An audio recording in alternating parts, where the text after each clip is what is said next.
the dance of a deeper explanation.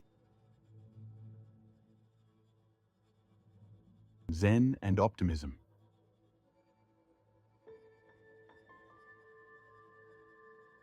What if I told you the root of all evil isn't evil?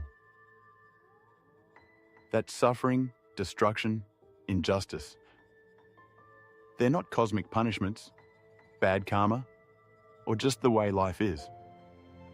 Consider that they may simply be a matter of knowledge, and optimistically, fixable. Physicist David Deutsch doesn't define optimism as glass half full fluff. For him, true optimism is the bold claim that every problem is solvable, except those strictly forbidden by the laws of physics.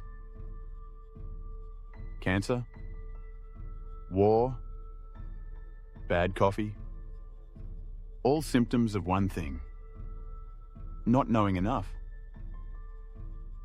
All evils, according to Deutsch, can be traced back to ignorance.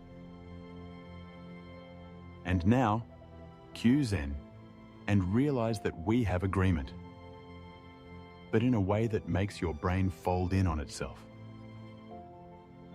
Because where Deutsch says, more knowledge, more solutions, Zen says, more knowledge, more delusion.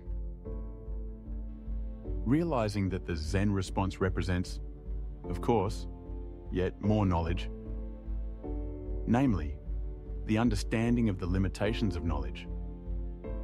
Ouch. In Zen, the root of suffering isn't just ignorance. It's avidya.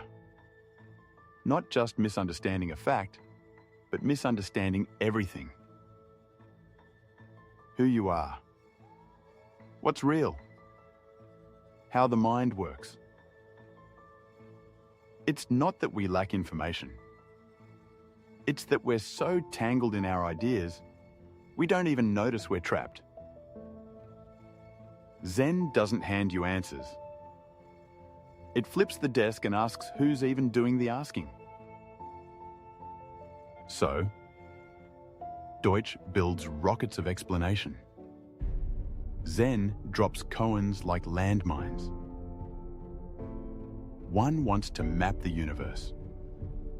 The other wants you to stare so directly into the moment that maps become irrelevant. But, surprisingly, both agree on something massive. Suffering isn't permanent. Fate isn't fixed. They're all just side effects of not seeing clearly.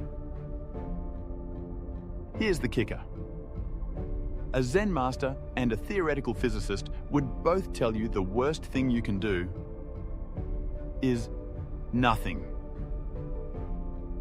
Real optimism isn't passive. It's a wild, tireless, often frustrating confrontation with reality as it actually is. The Zen student sits zazen to peel away illusion. The scientist tinkers and tests to get past confusion. Both are seeking clarity, not comfort. But here's where Zen throws one more curveball. It warns us that even seeking can become a trap. Cling to knowledge too tightly, and it starts to own you. Zen doesn't trash knowledge. It just refuses to bow down to it. In Zen, the goal isn't to collect better thoughts. It's to ultimately realize that you're not your thoughts. That's not anti-science. That's anti-stuckness. So where Deutsch says, we can solve anything, Zen whispers, yes. But exactly what problem are you trying to solve? That just maybe you don't need a better answer. That just maybe you need to see the question as possibly part of the problem. Optimism, then, isn't just believing things will get better. It's realizing that you can likewise come to understand exactly what the Buddha did. And if ignorance is at the root of all suffering, then awakening is the ultimate remedy. Zen doesn't ask you to believe. It asks you to look and discover. And, optimistically, discovering is what we humans do best.